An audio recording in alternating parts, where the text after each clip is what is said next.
Buenos días a todos y todas quienes nos acompañan a este evento Enlazadas y Enlazados contra la Violencia de Género en el marco de la Feria Internacional del Libro de Guadalajara. Este es un espacio de reflexión organizado por la Asociación de Editoriales Universitarias de América Latina y el Caribe, EULAC, y las redes y asociaciones que la conforman. Estamos dando inicio al primer panel de este programa titulado Una lucha común contra las violencias de género. Nos acompañan con nosotros como ponentes el doctor Roger Raúl Ríos desde Brasil, quien es juez y especialista en acción afirmativa. También está la maestra Graciela Ramírez, psicóloga e investigadora, quien nos acompaña desde Ecuador. La filóloga y ensayista costarricense Yadira Calvo y el doctor Ernesto Mexía desde Argentina. La dinámica del evento será la siguiente. Primero tendremos la participación de nuestros ponentes, hasta cada uno por 10 minutos, de quienes yo presentaré su semblanza segundos antes del momento de su intervención. Enseguida de las participaciones individuales tendremos un espacio de 15 minutos para intercambio de preguntas y comentarios entre nuestros mismos invitados.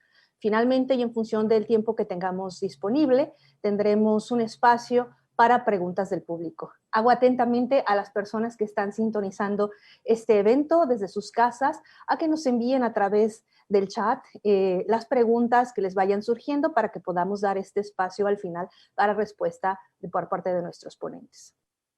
Yo soy Susana Muñiz, soy coordinadora del Centro de Estudios de Género de la Universidad de Guadalajara y a nombre de esta casa de estudios les doy la más cordial bienvenida. Para comenzar nuestra reflexión me voy a referir a unas palabras que la doctora María Luisa Fevenías, quien estuvo con nosotros en otro evento, ella filósofa académica y feminista argentina, nos regaló. Nos decía ella que cuando hablamos de las violencias de género, la pregunta de fondo primaria que debemos hacernos es, ¿cuánta violencia tolera una sociedad? ¿Qué tipos de violencia tolera? Porque hay violencias a violencias, violencias que se toleran, violencias que se toleran menos. ¿Y cómo se articulan los diferentes tipos de violencia? Y yo añadiría además una pregunta de por qué se tolera cierto tipo de violencia en la sociedad. Evidentemente, para pensar profundamente en estas preguntas debemos tener en consideración, nos seguía diciendo la doctora Femenías, los contextos de la violencia, los subtextos, perdón, de la violencia, el subtexto de género, el subtexto de clase, el subtexto de raza, de identidad y preferencia sexual y en ocasiones el subtexto también de religión. La interseccionalidad de estos subtextos generan un sustrato simbólico a partir del cual se ve, se evalúa, se reconoce, se sensibiliza a la violencia de género en general y la violencia contra las mujeres en lo particular. Añadiría, acaso, aunque quizá en este espacio no nos dará oportunidad de discutirlo en extenso, pero a consideración de nuestros invitados también reflexionar acerca de estas siguientes preguntas, como cómo la pandemia ha incidido en la violencia de género y en la tolerancia o aceptación que tenemos de esa violencia. Cómo la digitalización de nuestra vida, que ha sido muy manifiesta, muy evidente en el contexto de las cuarentenas que hemos estado viviendo, pero que sin duda precede y trascenderá la pandemia, cómo esta digitalización de la vida afecta a la violencia de género en sí y nuestra manera de concebirla. Y finalmente, ¿qué consideraciones tienen nuestros invitados acerca de lo que debemos hacer los actores? Los actores académicos, los actores políticos y los actores desde el activismo en torno a estos temas. Para dar comienzo con nuestra reflexión, comenzaremos con el doctor Roger Raúl Ríos, quien es maestro y doctor en Derecho por la Universidad Federal do Rio Grande do Sul, además de juez del Juzgado Regional Federal. Cuenta además con un postdoctorado en la Universidad de París, ha sido investigador invitado en la Universidad de Texas en Austin y en la Universidad de Columbia en los Estados Unidos de América. Actualmente es profesor del doctorado en Derecho de Unicinos y autor de artículos y libros entre los que destacan Derechos contra la discriminación y en defensa de los derechos sexuales. Doctor, sea bienvenido y sin más le cedo la palabra. Muchas gracias. ¿Vosotros me oyen bien? ¿Sí? Sí. Sí, gracias. Entonces, buenas tardes. Es un honor recibir esta invitación de ULAC para compartir ese painel con vos, con Graciela Ramírez de Ecuador, con Yadira Fajardo de Costa Rica, con Ernesto Metzia de Argentina y con la moderación de la profesora Susana Muniz de México. Empiezo cierto de su amabilidad, pues no hablo español y por lo tanto hablaré el conocido portuñol que nos une como latinoamericanos. Muchas gracias por su comprensión. En efecto, encontrarnos latinoamericanos es siempre una gran oportunidad de intercambio y aprendizaje recíproca, como también una necesidad, debido a los desafíos comunes que tenemos. En especial, la lucha común contra las violencias de género, temática que nos reúne aquí. Voy a hablar de esta lucha tomando en consideración las dinámicas del odio que permean nuestras experiencias, acercándome de la temática por el intermedio del fenómeno de la ofensiva antigénero, no solo en la América Latina, pero en todo el mundo. En efecto, tal ofensiva tiene objetivos declarados y enemigos bien identificados. Al defender la familia y la moral tradicionales, bajo la mantra del binarismo de género, basado en el dimorfismo sexual, los blancos, no solamente de la crítica, sino incluso de amenazas y violencia que llegan a ataques homicidas, son las feministas, los activistas LGBTQI y los militantes políticos de izquierda. La comprensión más cuidadosa de esta situación en el contexto latinoamericano y en el Brasil en especial es un desafío que va mucho allá de los límites de esta intervención. La complejidad de los movimientos políticos neoconservadores contemporáneos y las energías psíquicas individuales y colectivas reactivas accionadas contra los detractores del género requiere que hagamos una lectura más amplia. A partir de ello, nos cuestionamos, ¿la ofensiva antigénero no tendría sus raíces más profundas en el odio político y social, presente desde la constitución de los estados nacionales modernos, y en la institución de la biopolítica, cargado con la colonialidad del poder en la experiencia latinoamericana, ahora actualizado por el neoconservadurismo vinculado a la onda neoliberal global hegemônica? Iniciemos considerando las raíces más remotas de la ofensiva antigénero. La propia constitución del Estado-Nación moderno. El principio informador de la narrativa y de las prácticas del Estado-Nación en la modernidad es la guerra, es el conflicto, como decía Foucault. En la base del Estado-Nación está, por lo tanto, la relación de oposición, de enemistad, de hostilidad entre los victoriosos y los derrotados, que serán sometidos a la normalización. En la trayectoria histórica del Estado-Nación, si el apelo a la lucha de las razas, en el sentido original, evocaba la gloria revolucionaria victoriosa sobre el antiguo régimen, la posterior invocación biológica de la pureza de la raza dio lugar al racismo moderno, cuyo vínculo con la biopolítica puede ser descrito como el dar forma a la vida de un pueblo. Tenemos aquí la conexión primordial entre el odio moderno y la ofensiva antigénero. No es difícil notar que, en la lógica del biopoder, el control de los cuerpos femeninos, de la sexualidad de la población y la normalización de la vida es imperativo. Y ahí que los enemigos del Estado sean, desde el inicio, además de aquellas que desafían la subjugación de las mujeres, las feministas, los que pongan en cuestión el binarismo de género, las personas LGBTQI, y la normalización de la vida, que son los militantes izquierdistas progresistas. Como protector de la integridad, de la superioridad y de la pureza de la raza, el primer tema de la guerra histórica y la exaltación de sus batallas son reemplazados por el tema de los desviados, que son los subproductos de esa sociedad, como decía Foucault también. En ese sentido, el señalar de los campos de concentración como el sitio por excelencia de la biopolítica coincide con el hecho de que las mujeres feministas y lésbicas estaban entre sus destinatarias.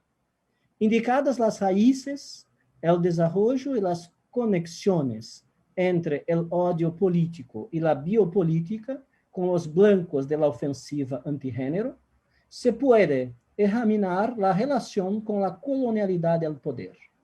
La colonialidad del poder, como sabemos, designa la continuidad de las formas de dominación producidas por las culturas coloniales.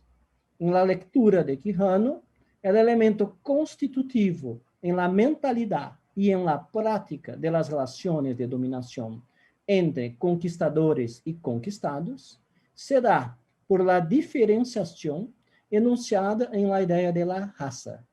Así, las relaciones de dominación buscan legitimarse a partir de la jerarquía entre conquistadores blancos y los conquistados indios, negros y mestizos.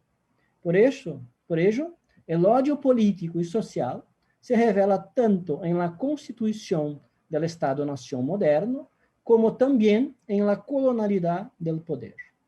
En las palabras de Quijano, se trata de un doble movimiento histórico, donde el odio interno, presente en la formación del Estado-nación, la llamada colonización interna, tiene continuidad en la colonización externa, en el imperialismo.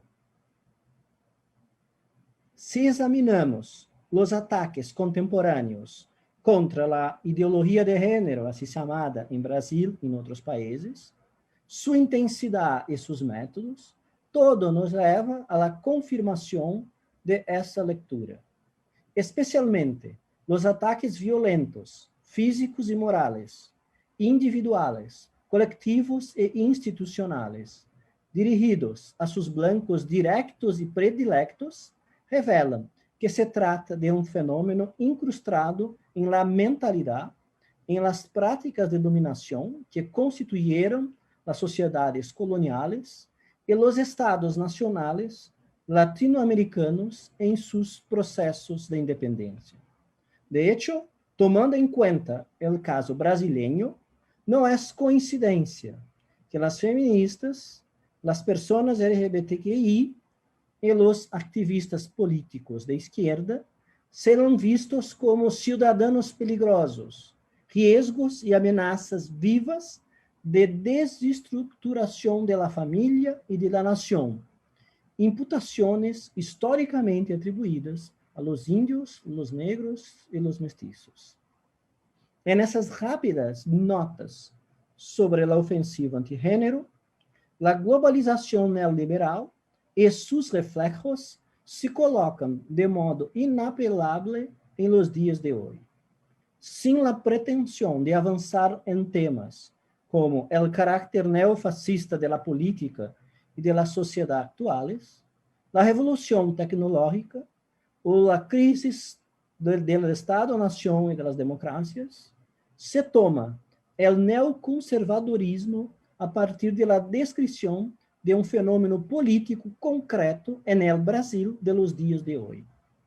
Descrito por estudiosos a partir de la metáfora de la ola conservadora, resultante de processos sociais desiguales, assimétricos e com temporalidades distintas, pero que, em la conjuntura actual, se concentraram politicamente em torno a inimigos comunes.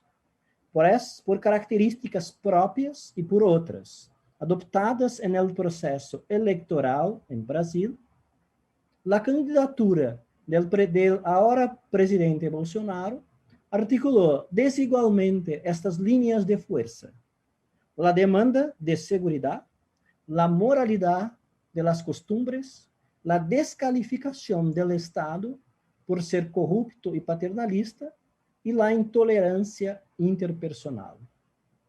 En el caso brasileño, el neoconservadorismo, a proponer la organización de la sociedad y del Estado a partir de la centralidad de la familia y de la moral tradicionales, termina siendo el combate a la llamada ideología de género su meta y su estrategia.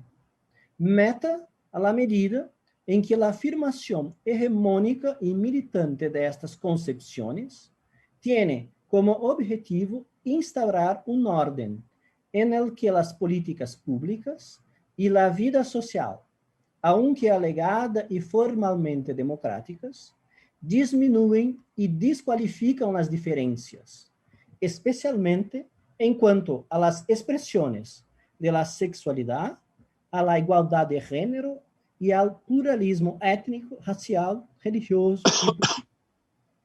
Estrategia también, a medida en que, por el avance de la ofensiva antigénero, el disenso político y cultural, los conflictos distributivos y el control de los individuos y de la sociedad, accionados por mecanismos públicos y dinámicas privadas, van alcanzando cada vez mayor cierre e impermeabilidad a la crítica y la apertura hacia los valores de una vida social y política, efectivamente democrática. Desafíos esses que se tornam aún maiores, aún mais grandes, agora en estes tiempos de pandemia e de digitalização, em que a ofensiva antigênero se queda muito difícil, em que, se não tomamos em conta a ofensiva antigênero e la compreendemos en esta dinâmica interna e externa de la constituição de los estados modernos e da colonialidade do poder, sem isso, que se manifesta como dicho pela ofensiva antigênero, se queda muito difícil nossa luta comum contra a ofensiva de género. Más uma vez, muitas graças por sua amabilidade com mi oportunidade.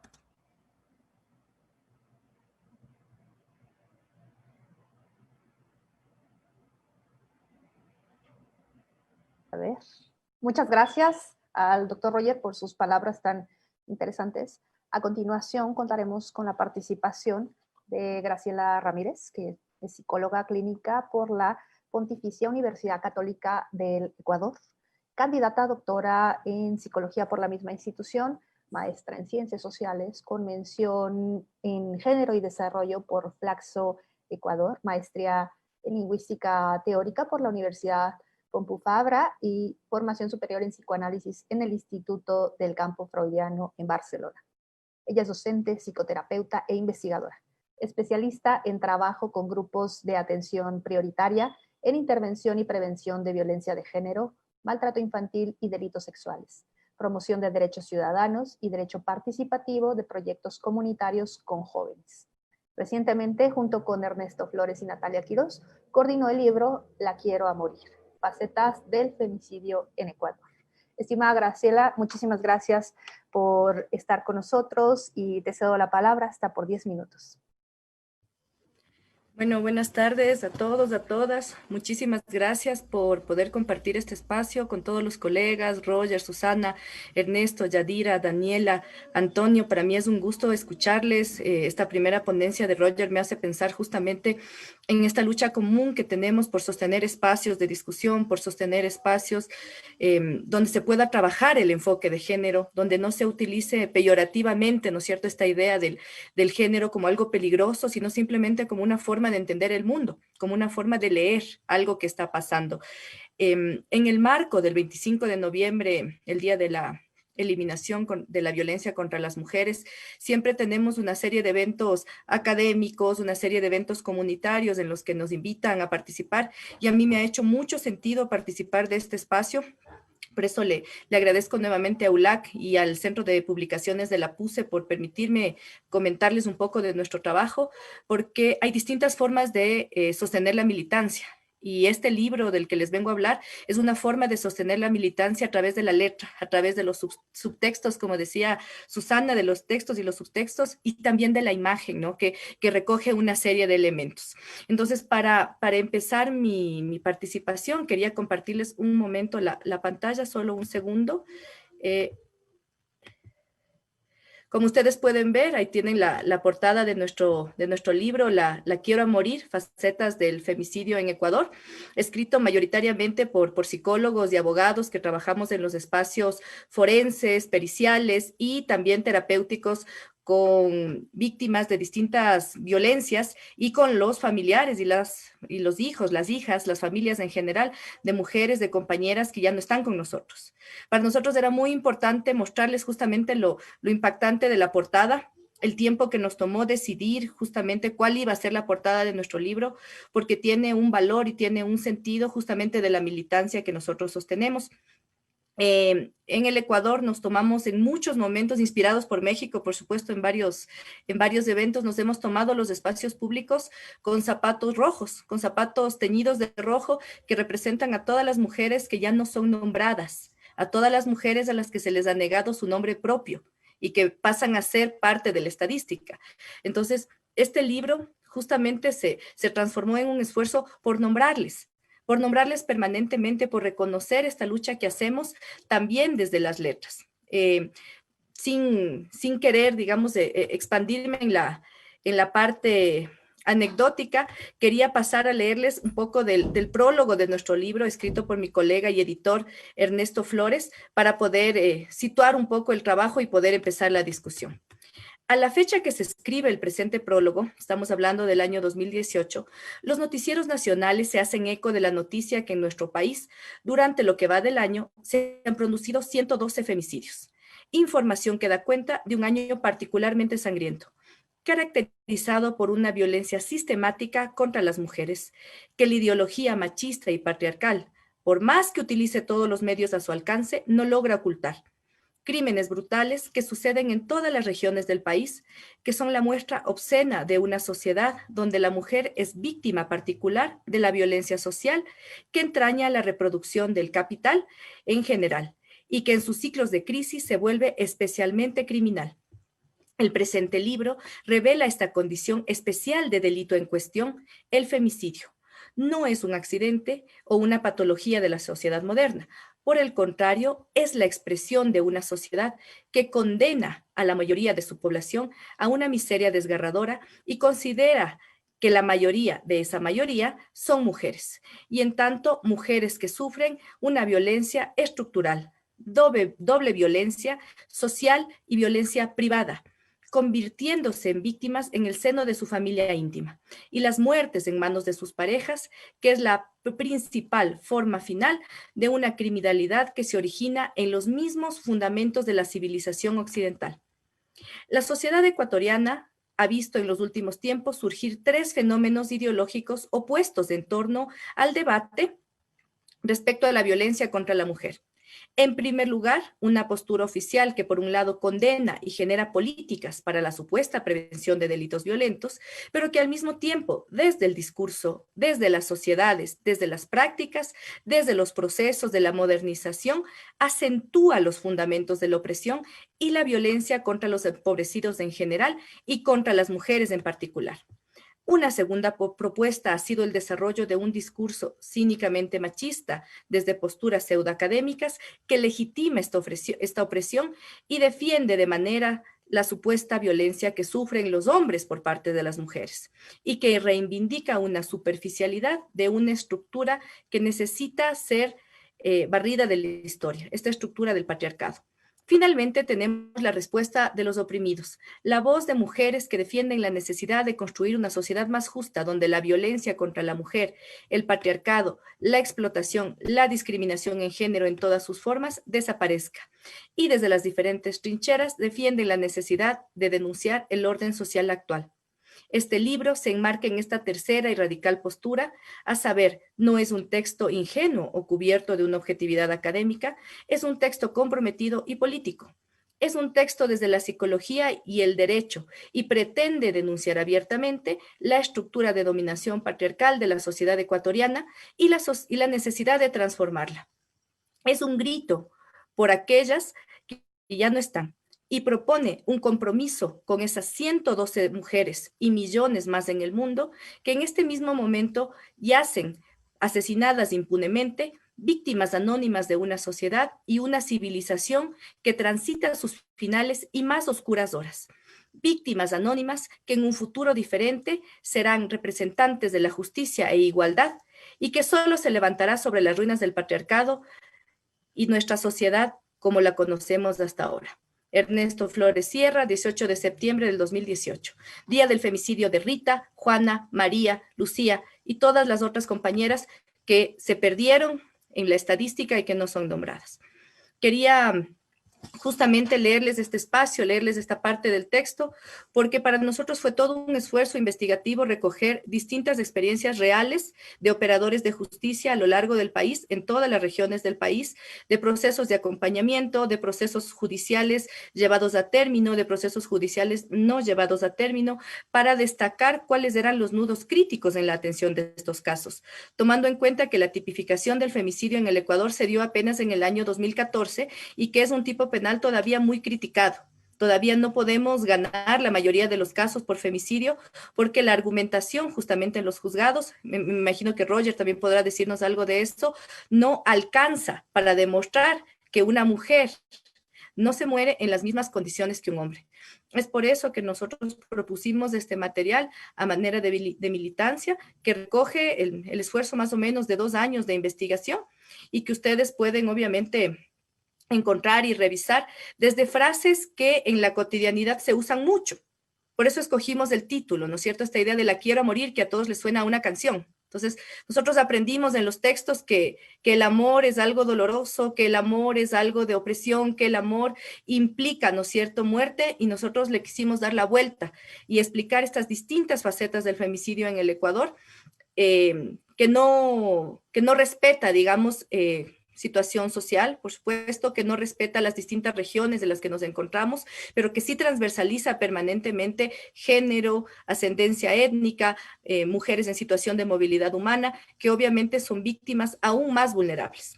Creo que es importante destacar también que dentro del libro y dentro de nuestro trabajo reconocemos historias donde las mujeres se cansan del significante víctima, ya no les hace sentido y hablan de sobrevivencia, hablan de ser sobrevivientes a situaciones de violencia, y nosotros los psicólogos clínicos estamos justamente para escuchar, para acompañar a reconstruir esas historias de sobrevivencia, especialmente de los familiares, de las mujeres que ya no están, y tener el gusto de encontrar en algunas ocasiones mujeres que nos dicen incluso el significante de la sobrevivencia ya no nos alcanza. Nosotras queremos vivir de una manera diferente, queremos vivir sin violencia y queremos que ciertos casos se hagan emblemáticos. Es por eso que el recoger los textos, el recoger los casos desde distintas provincias del Ecuador, el Ecuador es súper pequeño, pero es súper diverso. Nosotros recogimos textos de los distintos fiscales a lo largo del país y los compilamos, además de los textos propios, por supuesto, para reconocer que hay una red, que estamos enlazados y enlazadas a lo largo del país,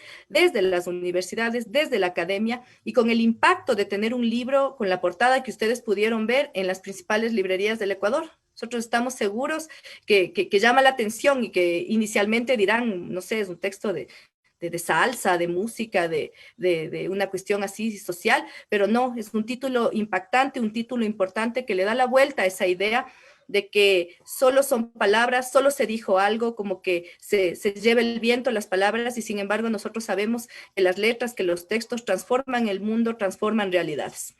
Finalmente, para cerrar esta primera intervención, quiero compartirles un pequeño video sobre las cifras actuales de femicidio en Ecuador, que trabajamos con las colegas de Fundación Desafío la semana anterior, justamente para el Día Internacional de la Eliminación de la Violencia contra las Mujeres. Quiero que se fijen en la estadística, hablamos del año 2018 con 112 casos, vamos a ver qué pasó en el año 2020 con pandemia y qué es lo que estamos haciendo los distintos organismos de protección para dar respuesta inmediata a los posibles casos de vulneración de derechos y violencia violencias contra las mujeres. Entonces voy a pasar, espérenme un momento, voy a pasar a compartirles este video que dura apenas 1 minuto. Ya está por acá. La ropa sucia se lava en casa. Eso creía, eso siempre me dijeron. Hoy recuerdo claramente cómo empezó todo. Uno que otro insulto, la convivencia, me decían. Poco a poco sentía que ya no tenía vida propia, peor privacidad. Revisaba mis mensajes, los celos avanzaban, cada vez estaba más enojado. Las discusiones eran más fuertes, ahora ya había empujones y hasta en sus descargas de ira algunas veces destrozó cosas de la casa y yo sentía cada vez más miedo. Pasaban los días y yo solo vivía un infierno y cuando llegaba borracho era más y más agresivo. Él se arrepentía y me pedía perdón. Yo le creía, pensé que de verdad lo sentía. Me violó tantas veces y cada vez era peor que la anterior. Un día perdió la cabeza y me arrebató la vida. Y luego se suicidó. Fue demasiado tarde. Hoy mi hija está sola y nunca más podré volver a verla. Tú todavía estás a tiempo. A la primera señal de agresión, violencia, falta de respeto o si empiezas a tenerle miedo, denuncia, pide ayuda. Entérate si estás en una posición vulnerable. Entra a evaluacionriesgofemicidio.com y realiza tu evaluación de riesgo hoy. Esta ropa sucia nunca se lava en casa. Entonces, como pueden ver, hemos jugado por segunda ocasión con una frase coloquial, con una frase cotidiana sobre que la ropa sucia se lava en casa y lo estamos posicionando como una campaña y posterior producción teórica también, de que justamente las violencias están para ser nombradas, están para ser habladas. Cuando podemos pensar en una sociedad que está velando la perversión, una de las formas más importantes de exigir justicia es justamente nombrando qué es lo que está pasando. Entonces, voy a terminar ahí esta primera parte para poder discutir justamente de estos casos en la pandemia y cuál es nuestra posición permanente de atención y acompañamiento. Muchas gracias. Muchas gracias, Graciela, por tu participación y nos hiciste algunos muy interesante libro que nos narras, que esperamos que todos los que nos están viendo puedan tener la oportunidad de adquirirlo, de buscarlo en algún, en algún lado.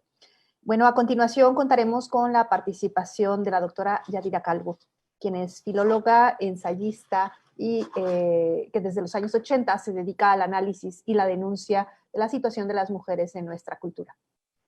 A esta labor ha destinado decenas de artículos, conferencias, colaboraciones en obras colectivas y en libros como los siguientes: La mujer, víctima y cómplice, literatura, mujer y feminismo, Ángela Acuña, forgadora de estrellas, La mujer por la palabra, Las líneas torcidas del derecho, De diosas a dragones, La canción olvidada, Éxtasis y ortigas, Terminología feminista, La aritmética del patriarcado y De mujeres, palabras y alfileres. Recibió, entre otros, 2 premios nacionales de ensayo, el Premio Nacional de Cultura Magón y la medalla del 31º aniversario del Ministerio de Cultura. La inclusión en la Galería de Mujeres del INAMU y el doctorado honoris causa por la Universidad Nacional de Costa Rica. A la doctora Yadira Calvo le damos la más cordial bienvenida y le cedo la palabra hasta por 10 minutos. Muchas gracias. Bueno, yo pensando en el tiempo de que disponemos y en la necesidad de que nos han pedido de que la exposición sea bastante entendible por la mayor parte de la gente, he apelado a un tipo de discursos que son muy usuales, muy comunes, que son las canciones y los refranes. Y para eso pensé que me parecía importante una canción que canta la famosísima Paquita, la del barrio. Se llama No seas cobarde. Y la canción dice: no seas cobarde. Es vergonzoso que desprestigies a la que un día fue tu querer. No seas cobarde, no seas poco hombre. Así demuestras que vales menos que una mujer. Puesto que a Paquita se la considera la cantante que combate el machismo, de pronto te sorprende esta afirmación, porque ella hace la canción, por supuesto las letras no son suyas, la canción tiene una enumeración descendente, va de cobarde a poco hombre y a mujer, pero a mujer valer menos. Disculpen, es que estoy sola y se oye el timbre, no hay quien lo pare. Esta desvaloración de las mujeres es tan antigua que está presente en las obras fundadoras de la literatura occidental, como la Ilíada y la Odisea. En la Ilíada se puede ver que una mujer tiene el mismo valor de cambio que un trípode o que un caballo con carro. Entonces, la valoración de las mujeres al nivel de los objetos y de los animales es bien antigua en nuestra cultura. Y por eso es que lo femenino constituye insulto. Si buscamos en la cosa más simple, que es el diccionario de la Real Academia, que recoge el uso, nos define afeminar, por ejemplo, como hacer que un hombre adquiera características propias de las mujeres. Y dicho de un hombre dice que en su persona, modos de hablar o acciones se parezca a las mujeres. Pero hay una cuarta acepción aplicada a una persona que sea afeminada, y es disoluta. Y disoluta es un sinónimo de licencioso, o sea, entregado a los vicios. Por lo tanto, ya en el mismo lenguaje que usamos de todos los días y que registra la academia, las mujeres están asociadas a lo vicioso, a lo muy negativo. Y por eso a un hombre no hace falta insultarlo diciéndole una gran palabrota, basta que le digan hembra, mujercita, señorita, nena o nenaza, y ya con eso es suficiente, porque todo lo femenino está desvalorizado en nuestra cultura. Y esto me lleva a las grandes asimetrías que hay, porque lo masculino sí se utiliza como elogio. A las mujeres, en vez de decirles, por ejemplo, una artista, una escritora, que su obra es valiosa, valiente, de alta calidad, le dicen que es viril. Y esta aplicación ya se hacía, por ejemplo, en el siglo XIX, de Gertrudis Gómez de Avellaneda, se decía que su obra revelaba un carácter viril y fuerte. Ese y que no equivoque, son sinónimos. Viril y fuerte se están usando como sinónimos. También de Emilia Pardo Bazán, que tenía un cerebro de hombre en una cabeza femenina. Y de Concepción Arenal, la gran jurista española, se decía que sus dotes eran varoniles, etc. Entonces, el empleo de lo masculino para elogiar a las mujeres es un modo de desvalorizarlas también, porque quiere decir que como mujeres no valen. Valen en la medida que se parezcan a los hombres o que se aproximen a ellos, o sea, que suban de grado. Y entonces esto implica para las mujeres, dado que se estima que valen tan poco, implica una serie de combinaciones que nos llegan a través de muchos medios. El discurso más simple, el refrán. ¿Y qué significan estas combinaciones? Que obedezcamos porque a los hombres les toca el mando, a los hombres les toca el mando porque son superiores y más inteligentes. Bueno, ya lo decía Santo Tomás. Entonces, por ejemplo, hay un refrán que dice, desgraciado el gallinero donde la gallina canta y el gallo cacaraquea. Obviamente, esto va para la sociedad humana. Donde hay gallo, no canta gallina. Donde hay barbas, callen faldas. O la doncella, la boca muda, los ojos bajos y lista la aguja. Entonces, ¿a qué nos están combinando estos refranes? A obedecer, a callar y a trabajar en las labores que el patriarcado destinó para las mujeres. Y esto implica también, entonces, un reparto de espacios. El reparto de espacios implica también un reparto de oficios. En el espacio de la calle se hace todo lo importante y en el espacio doméstico se hacen las labores de reproducción y de servidumbre, de educación infantil, etc. Y tenemos un refrán muy antiguo que dice, la mujer casada, la pierna quebrada y en casa.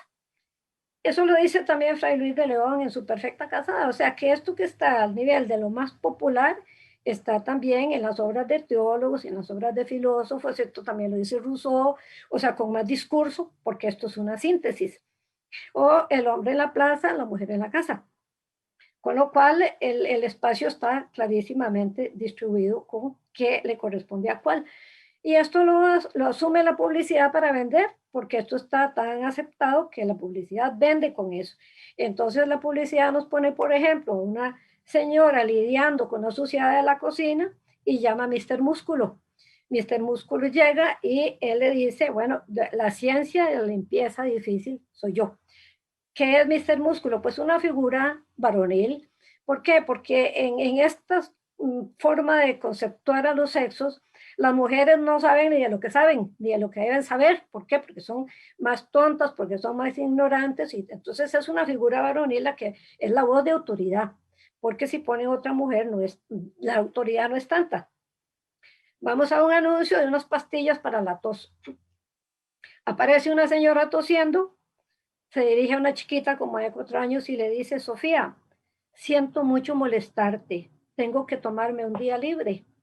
La niña la mira como si ella fuera la jefa y la otra, la madre de la empleada, con resentimiento, con enojo. Y entonces una voz de fondo dice, las mujeres, las mamás no toman días libres. Las mujeres toman Vic Total que alivia los síntomas de la gripe. Entonces, siga trabajando, tómese una pastillita y esa es otra combinación. Estas combinaciones nos llegan, en este caso, desde la publicidad. Y en todo esto hay una gran violencia simbólica contra las mujeres. Yo trato mucho la violencia simbólica porque creo que es la madre de las otras violencias. Ahí comienza. Y entonces, ¿cómo se puede observar esto? Por ejemplo, en el refranero hay una incitación a la violencia. Ustedes encuentran refranes como a la mujer y al perro, el pan en una mano y el palo en la otra. A la mujer temeraria, o dejarla o matarla. A la mujer ventera, tuércele el cuello si la quieres buena. O encomiendo el gallo, la gallina que escarbe. O gallina que al gallo canta, tuércele la garganta. Entonces, esto es un fortalecimiento permanente de esa sumisión de las mujeres a la dominación patriarcal. Lo encontramos, ya citamos antes la canción que canta Paquita. En los 80 se hizo famosísima una canción de Loquillo, un rockero español que fue muy famoso, creo que sigue siendo, cuya letra dice, quiero verla bailar entre los muertos. Algo la haga conmover, que no la encuentre jamás o sé que la mataré. Por favor, solo quiero matarla a punto de navaja besándola una vez más. Y aquí tenemos una asociación entre erotismo y violencia. Parece que es muy erótico matar a una mujer a navajazos mientras la viola y me parece como el extremo que diga esto no es que lo diga, es que se canta, se baila y los libros se reproducen por montones. Son muy exitosos los libros, los discos. O tenemos a un rockero de un grupo que se llama Siniestro Total. De esto hay cantidad. Yo elegí 2 muestras por el tiempo, pero por ejemplo este dice, hoy voy a asesinarte, nena. Te quiero, pero no aguanto más. Hoy voy a asesinarte, nena. No me volverás a engañar. Ahí hay un anuncio de asesinato que ocurren tantas veces en la vida cotidiana y que no se les hace caso porque parece que también los refranes dicen que las mujeres son unas mentirosas y que en palabra de mujer no hay que creer. Entonces es una forma también de convertirnos en cómplices de la violencia de que somos víctimas. Y es que la violencia simbólica es amortiguada, es casi insensible, es invisible, pero está naturalizada.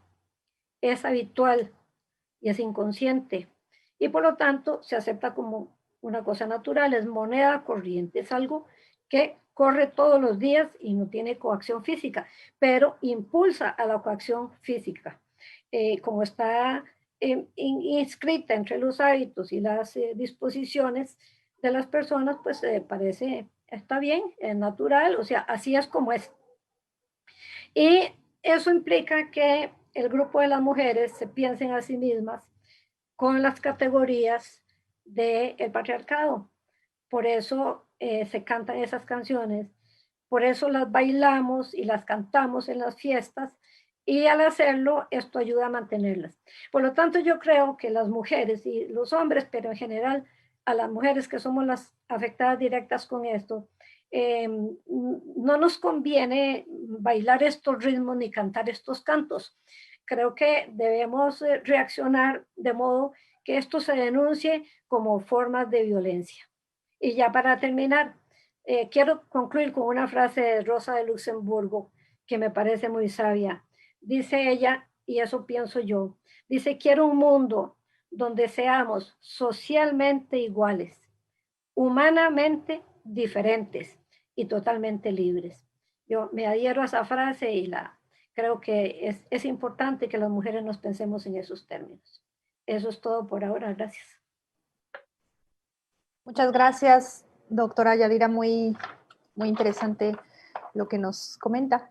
Y para finalizar con las intervenciones particulares, tendremos la participación de Ernesto Mexía, quien es doctor en Ciencias Sociales, maestro en Investigación en Ciencias Sociales y licenciado en Sociología por la Universidad de Buenos Aires.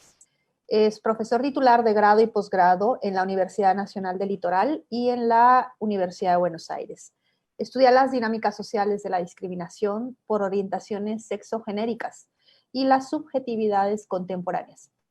Es autor de libros como La cuestión gay, un enfoque sociológico, Los últimos homosexuales, Sociología de la homosexualidad y la gaycidad, El tiempo no para, Los últimos homosexuales cuentan la historia.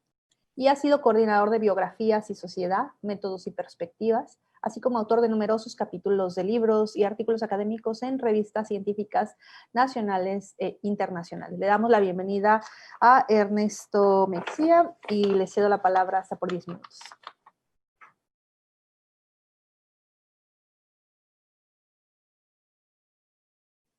Doctor, no le escuchamos. Si nos hace el favor de encender su micrófono. Gracias. Gracias, Susana. Buenas tardes a Roger, Graciela, Yadira y a las personas que nos están escuchando. En principio, quiero agradecer a EULAC y también a los miembros de un equipo de investigación de la UNL que en estos momentos nos están escuchando, una investigación que se llama Sufrir, narrativas comparadas de vulnerabilidad social, cuyas reflexiones en gran parte van a inspirar lo que a continuación voy a compartir. La cuestión del sufrimiento a causa de violencias de género nos trae una pregunta que podemos construir pensando en dos extremos. En principio, podemos considerar al sufrimiento, especialmente el originado en situaciones de violencia y humillación, como un conjunto de sensaciones individuales intransferibles, en el sentido de que solo la persona que sufre sabe lo que siente. Pero al mismo tiempo, deberíamos plantear lo contrario, que de alguna forma ese dolor busca una exteriorización, una forma de ponerlo en común con las demás, y para ello quienes sufren deben llevar el dolor a la lengua, es decir, buscar casi en términos de ensayo y error las palabras que mejor den cuenta de él. Al hacerlo, inclusive, pueden crearse colectivos en torno al dolor. ¿Qué tiene que suceder para que el sufrimiento individual se transforme en sufrimiento colectivo? Para que el dolor encuentre un lenguaje que haga de conectivo con las demás, y así para que trascienda desde la subjetividad hacia la intersubjetividad, e inclusive para que se convierta en un problema público. Estamos planteando un tema significativo, ya que las palabras o los conceptos para dar cuenta de las violencias de género no siempre existieron y por lo tanto las historias de muchas mujeres, al no haber sido contadas, en una medida importante fueron historias que no existieron. Pero también es importante porque existe consenso para pensar que las humillaciones y las violencias arruinan el lenguaje, destruyen la capacidad de tomar la palabra. Entonces, ¿cómo contar aquello para lo cual no se tenía palabras y que además se originaba en una situación de violencia de por sí difícil de transmitir? La antropóloga Vina Das ha planteado insistentemente este tema. Nos decía, es fundamental el problema acerca de si el dolor destruye la capacidad de comunicar, como muchos han argumentado, o si también puede crear comunidades morales a partir de quienes han padecido el sufrimiento. Tendríamos que recordar que los relatos populares sobre las violencias de género hacia las mujeres son relativamente nuevos. Hace relativamente poco tiempo que ocupan un lugar en el espacio de lo decible y, por cierto, nos permiten entender mucho acerca de ese proceso de ensamble entre lo individual y lo colectivo, en el cual convergen los movimientos feministas y de diversidad sexogenérica, cuyas acciones son aumentadas últimamente por las militancias en red. Podríamos decir que en conjunto han creado inéditos lugares sociales de escucha, cuyo principal desafío es ampliar la sensibilidad de sociedades que temen el derrumbe de viejas jerarquías, así como también entrar en el terreno de la política pública. Me interesa señalar que el reconocimiento del sufrimiento por violencias de género no es algo automático, que el hecho sufrido nos lleva directamente a la experiencia sufriente. No estoy negando la materialidad del desconsuelo, pero sí quiero figurar que muchas veces el sufrimiento no es transparente para quienes sufren. De ahí la importancia de los marcos cognitivos que a modo de gafas puedan hacer ver ex post de otro modo.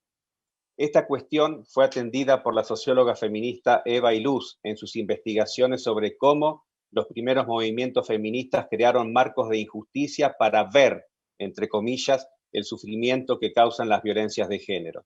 Nos dice, tal como se ha sostenido, no es la experiencia lo que produce el efecto traumático, sino más bien el modo en cómo la recordamos. Estos actores, refiriéndose a los colectivos feministas, estaban pavimentando el camino para que otros actores políticos, cada vez más numerosos, que estaban ingresando a la sociedad civil para realizar reclamos por haber sido víctimas y por haber padecido daños psíquicos en nombre de ideales de la condición de la persona humana que entrelazaban lo psíquico con lo político. Considero entonces que el sentimiento de ser víctima proviene de la mediación de un campo de experiencia y no de ninguna condición o parámetro objetivo de sufrimiento a causa de violencias. Un investigador en Argentina, Pedro Ceruti, señala: ser víctima también debe ser entendido como un modo de subjetivación específico, cuya relación con el padecimiento de un daño carece de necesidad. Y lo que es más importante, aun cuando ese daño haya sido efectivo, este no determina las formas en que quien lo ha padecido se constituye en víctima, es más, ni siquiera condiciona en que se constituya como tal. Ser víctima también es producto de la formación de un campo de experiencia. En este sentido, somos testigos de cómo la potencia de los movimientos feministas han logrado establecer puentes cognitivos entre la violencia padecida y el reconocimiento de la misma. Han creado un sistema de alertas que cada vez tiene más cabida en el imaginario social, especialmente en las generaciones más jóvenes.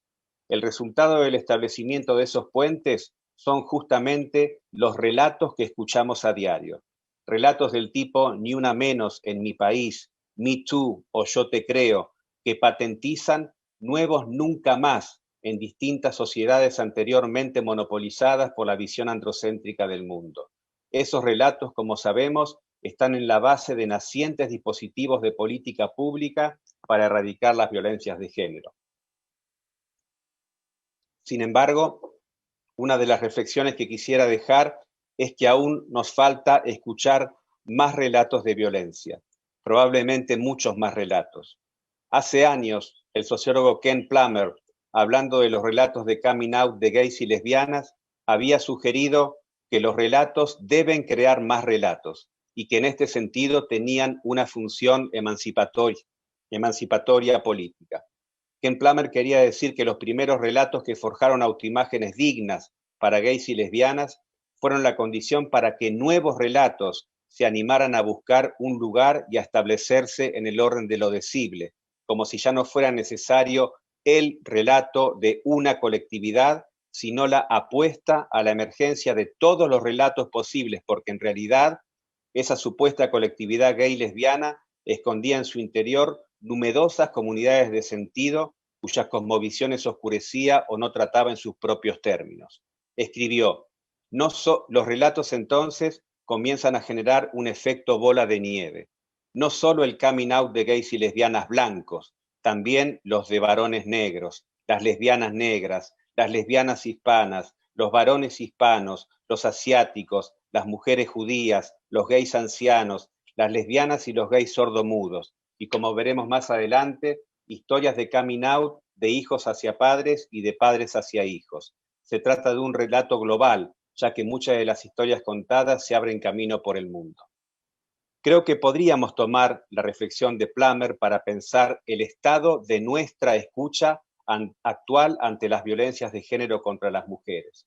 Si nos posicionamos al interior de una política de derechos humanos profunda e inconformista, tendríamos que pensar que nuestra escucha puede ser hospitalaria, pero a condición de ser crónicamente incompleta. Nuestra misión sería justamente apostar a ampliar el catálogo de los relatos de las violencias de género, que más cuestiones violentas salgan a la luz, que las cuestiones de las violencias cruzadas salgan a la luz, lo cual representaría ni más ni menos que incorporar en serio la perspectiva interseccional en la política pública. Escuchamos hablar de violencias de género contra la mujer, pero muchas veces queda la sensación de que mujer es una abstracción. Lo sabemos, no existe la mujer, existen mujeres, y ellas están social e históricamente situadas, y tienen además sus propias situaciones biográficas. Existen mujeres atravesadas por las desigualdades de género, pero sabemos que las mismas están combinadas con desigualdades étnicas, con desigualdades en la estructura de clases, con sus orientaciones sexogenéricas, con discapacidades, con pertenencias religiosas y una larga lista de etcéteras. Me gustaría cerrar diciendo que seguramente cada una de ellas tienen distintas historias de violencias para contarnos, lo cual es un modo de decir que nuestra escucha siempre debe comenzar de nuevo. Muchas gracias. Muchas gracias, Ernesto, por tus palabras. Muchas gracias a todos nuestros ponentes. Bueno, nos quedan unos 10 minutos. Tenemos algunas preguntas que nos han estado enviando a través del chat. Permítanme. Es que ya no las puedo ver. Si me dan un segundito. Bueno, me preguntaban por ahí, porque ya no la alcanzo a ver, pero la recuerdo a Graciela Ramírez. Bueno, una primera cosa, un comentario que nos hicieron es de que en las universidades y en muchísimos lados deberían de difundirse videos como el que nos mostraste de la ropa sucia no se lava en casa. Y también nos preguntaron si hay un lugar disponible en la red en donde pudieran acceder al video que nos mostraste, nuestro público que nos está acompañando. Sí, bueno, estoy completamente de acuerdo en que en estos espacios son justamente las ocasiones importantes y necesarias para también sentir cosas, ¿no? Estamos capacitándonos, estamos en permanente aprendizaje, pero también estamos en permanente sensibilización. Sí, este video y otros videos que hemos generado acerca de las temáticas de femicidio, abuso sexual infantil y violencias contra las mujeres en general, están en la página de Fundación Desafío, ¿no? fundaciondesafío.org en el Ecuador, pueden encontrar, y también en el canal de YouTube de Fundación Desafío, porque a lo largo del año hemos estado posicionando la ley de erradicación de la violencia contra las mujeres que tenemos acá en el Ecuador. Nuestro objetivo justamente es que se conozca la ley y se le dé uso, porque muchas veces también el desconocimiento de la ley impide que podamos hacer exigibilidad de nuestros derechos. Entonces, para nosotros va a ser importante que visiten nuestros espacios, las páginas, el texto también, como tú decías, estará próximamente disponible en formato online, de momento está en formato físico en el Ecuador, pero estará disponible en formato online porque estoy de acuerdo con Ernesto, con Yadira y con Roger que hay que hablar de este tema, hay que contar estas historias, por más remesón que nos generen, es necesario nombrarlas y seguirlas contando. Entonces está en esta página, de todas maneras voy a poner en el chat del Facebook, voy a poner el link también para que puedan acceder. Muchas gracias, Graciela. Tenemos una pregunta de Luz María Reyes Islas para la doctora Yadira. Nos dice ella, porque vemos todo lo que mencionó como algo natural, como canciones y refranes, etcétera, cuando es violencia pura para las mujeres y lo vemos muy normal. ¿Cómo hacemos para cambiar esta situación? Bueno, en primer lugar lo vemos como algo natural porque es con natural al patriarcado, es con natural a la dominación masculina, y ese es el cuento que nos han hecho creer, que es normal que los hombres manden, que los hombres golpeen, etc. La forma para volver digamos, no para volver, yo no sé cuándo fue diferente, pero por lo menos la forma para enderezar esta situación creo que es como lo que estamos haciendo aquí, es exponer los casos, es desnaturalizarlo, es hacer ver que todo esto es negativo, que no se debe enseñar a las personas desde la infancia que hay un valor diferente para hombres y mujeres, es no mandar a la chiquita a, como hay gente que me ha contado a mí, pero mujeres que la mamá las manda a plancharle el pantalón al hermano o a servir la mesa o a hacer la comida, o sea, mujeres cómplices de este sistema porque la complicidad también es inconsciente. Si te han incrustado en la cabeza desde antes de saber hablar, porque esto es prerracional, desde antes de saber hablar te han incrustado esas ideas, te parecen normales. Hay que quitarle la normalidad, hay que desnaturalizarlas. ¿Y cómo? Por los medios que sea, hablando, pintando, no sé, haciendo paneles, criticando letras, de modo que una canción violenta no se vuelva famosa, no se baile, no se cante y no se haga millonario un hombre que escribió una canción que incita a matar a las mujeres. Creo que es un trabajo común, es un trabajo colectivo y nos corresponde a toda la comunidad. Muchas gracias, Yadira. Tenemos más preguntas de nuestra audiencia. Lula Ortiz nos felicita a todos nuestros participantes por este panel y hace una pregunta para los ponentes. ¿El uso masculino genérico, pregunta él, refuerza las estructuras del patriarcado? ¿Por qué incomoda tanto el uso de palabras como todes? Esta está abierta, si alguien quiere tomar esta pregunta para contestarla. Bueno, yo tengo una respuesta. Adelante, hace tiempo vengo estudiando las implicaciones que el lenguaje tiene en la percepción del mundo. Y el hecho de que se nos diga que el masculino nos incluye, porque es el término no marcado, como defiende la Real Academia de la Lengua, es falso. El masculino no nos incluye. El masculino es masculino. Y cuando a las mujeres se nos denomina bajo la palabra común del masculino, digo común no porque sea gramaticalmente común, digamos lo que llaman genérica del masculino, en realidad lo que están haciendo es ocultándonos. Si nos dicen las luchas de los maestros, las luchas de los profesores, etcétera, las mujeres no nos vemos ahí. En la mayor parte de las veces, las que tenemos alguna conciencia de fenómeno, sabemos que estamos fuera, por lo menos es difícil localizarnos, afecta la autoestima de las mujeres, afecta la manera de reconocernos y percibirnos en el idioma, etcétera.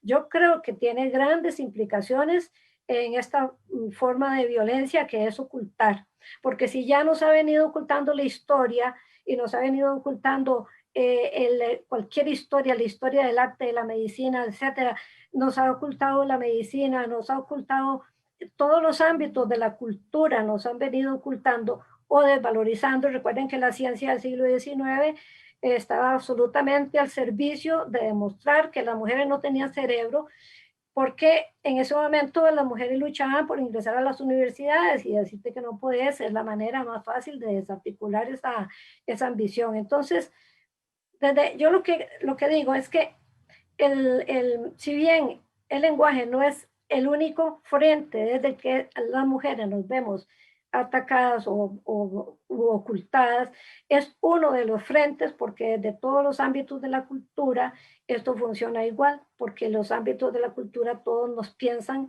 desde el androcentrismo, el patriarcado y la dominación. Muchas gracias, Yadira. Tenemos más preguntas, tenemos tiempo todavía. Enrique Herrera pregunta a los miembros del panel, ¿cuál es el papel de la Iglesia en la perpetuación de las actividades sociales hacia la mujer? No sé si, Roger, quisieras a lo mejor ofrecernos una respuesta a esta pregunta. Buenas. Más una vez pido la comprensión por el portuñol, pero espero sea comprensible, ¿no? Aunque no sea mi especialidad el estudio, la investigación de las relaciones de la iglesia y sus muchas formas de estar, sus dinámicas, sus juegos de poder, las consecuencias para la dominación de género, para el patriarcado. Nosotros todos sabemos cómo la iglesia y el cristianismo particularmente fueron y son muy decisivos en las asimetrías de género, las violaciones. En la nuestra cultura, en especial en América Latina, tenemos estas experiencias. Al mismo tiempo, hay que, mi opinión, y hablo aquí un tanto libremente, hay que mirar también a la diversidad de las experiencias y de miradas que hay dentro de las diversas formaciones religiosas y de las diversas iglesias. Hay formaciones religiosas muy amigáveis, diría, a la diversidad de género, como por ejemplo en Brasil, las religiones afro-brasileñas son muy abiertas y muy acolhedoras a la diversidad de género, la importancia y el rol fundamental de las mujeres en la comunidad, al mismo tiempo que hay otras denominaciones religiosas, especialmente aquelas ligadas a la ofensiva antigênero que yo he hablado, que impulsionam muy negativamente los estereotipos, las violencias de género, tanto simbólicas quanto efectivas, concretas, ¿no? Entonces, dentro de este, me parece, dentro de este fenómeno democrático, político más amplio, la religión toma y las denominaciones religiosas diversas toman pesos diferentes y son una parte de la realidad que nosotros como ciudadanos en los procesos políticos tenemos que tener en cuenta y dialogar y trabajar en todos los sentidos, cuando hay abertura, espacio para progreso y crítica, especialmente también cuando son políticamente instrumentalizados para estas ofensivas conservadoras que yo he hablado. Muchas gracias, Roger. Tenemos una pregunta más de Eder Enríquez, que nos escribe desde la ciudad de Toluca, aquí en México, que dice, ¿cómo combatir esta complicidad de violencia cuando nos damos cuenta que es cuestión cultural y que nosotros somos los propios consumidores de toda esta información? Un poco en el sentido de lo que ya nos hablaba la doctora Yadira. No sé si alguien quiere ampliar un poco más sobre esta pregunta. Ernesto, ¿sí? Bueno, también podría decir algo sobre lo que manifestó el doctor Roger. Adelante. Se da un proceso muy interesante, al menos aquí en Argentina, y yo comulgo mucho con lo que dijo Roger en el sentido de que ya no tendríamos que ver en lo religioso la Iglesia Católica, el judaísmo, el evangelismo, sino que tenemos que ver cómo justamente eso se va de alguna manera derritiendo, ¿no? Se ve que la metáfora de Bauman sobre la modernidad líquida llegó al mundo de lo religioso. Cuando en Argentina se debatió la ley del matrimonio entre personas del mismo sexo y en el 2018 la ley de interrupción legal del embarazo, que ahora llegó otra vez, claro que está la iglesia tradicional haciendo lobby, pero es muy interesante ver cómo otras expresiones religiosas se han acoplado en estas iniciativas emancipatorias para las mujeres y las diversidades sexogenéricas. Y se da un proceso paradójico. Las iglesias más tradicionales aplican lo que se llama el secularismo estratégico, es decir, se oponen a las iniciativas, son antiderechos, pero estratégicamente no hablan de religión, son seculares. Presentan argumentos bioéticos, jurídicos, del tipo que se nos ocurra, menos religiosos. Y en cambio, estas fracciones religiosas que apoyan las causas emancipatorias, dice un investigador de Argentina llamado Daniel Jones, rebiblizan o biblizan los debates públicos. Hablan de religión, inclusive citando literalmente la Biblia en los debates públicos. Una cosa muy interesante para ver cómo, digamos, se va moviendo cómo se van moviendo los tableros en un contexto de, como señaló el doctor Roger, es un contexto neoliberal y regresivo, ¿no? Con una especie de auge peligroso de la ideología del género, tal como se le denomina en América Latina, ¿no? Pero bueno, eso no quita que las iglesias, que Bauman y su modernidad líquida hayan llegado a los bloques eclesiásticos, digamos. Y respecto de la última pregunta, Susana, yo soy un fanático, creo que la doctora Yadira se expresó en ese sentido, y también Graciela, en que hay que mostrar, en que hay que visibilizar, en que hay que contar todas las historias, porque realmente cuanto más se vea, más ciudadanía pueden tener historias de infortunio, y eso, digamos, si es acompañado, digamos, persistentemente de una política transversal de género, como yo traté de decir en mi ponencia, creo que tiene que producir efectos desnaturalizadores, como dijo Yadira, porque también, como dijo Yadira, la gran madre de todo esto es la violencia simbólica o la dominación simbólica, que, vamos a recordar, es la dominación que no necesita explicarse ni explicársela a nadie, es porque va de suyo, ¿no? Entonces, bueno, la única manera de desnaturalizar es mostrar, hablar, insistir, y eso. Muchas gracias, Ernesto. Bueno, Gracias estamos por concluir nuestro panel, que ha sido, la verdad, muy, muy interesante. Le agradezco mucho la participación a todos los invitados. Quisiera nada más cerrar dándole la oportunidad, si alguien quiere hacer un comentario adicional, alguna cosa más. Adelante, Graciela. Bueno, yo quería referirme también a dos preguntas anteriores sobre cómo molesta algunas palabras, cómo molestan algunas frases, algunas formas de transformar la lengua. Entonces, quería recordarle a la gente que nos escucha que las lenguas están vivas y que están siempre cercanas al cambio lingüístico, y somos los hablantes vivos las que hacemos que eso transforme realidades, ¿no? Desde los postulados de Austin, a mí siempre me quedó resonando en la cabeza cómo el discurso es transformador. Entonces, si somos a veces transgresores en el discurso, transgresores en las prácticas, probablemente nos vamos tomando espacios, y ahora hay gente preguntándose sobre cómo decir algo más sobre las violencias, y eso me da mucho gusto. Entonces, muchas gracias a todos, a todas, y he disfrutado mucho de cada una de sus ponencias. Muy bien.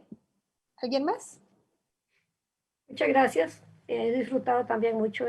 He pasado un rato muy bueno entre personas que somos muy afines en nuestras maneras de pensar. Y eso es un lujo. Gracias. Por mi parte, muchas gracias también, muy agradecido. A vos, Susana, a Roger, a Graciela, a Yadira, y bueno, creo que esta noche voy a empezar a buscar textos de ustedes en internet. Muchas gracias. Yo también quiero decir muchas gracias a todos, a todas, especialmente por su habilidad con mi lenguaje. Espero que tenha sido compreensível.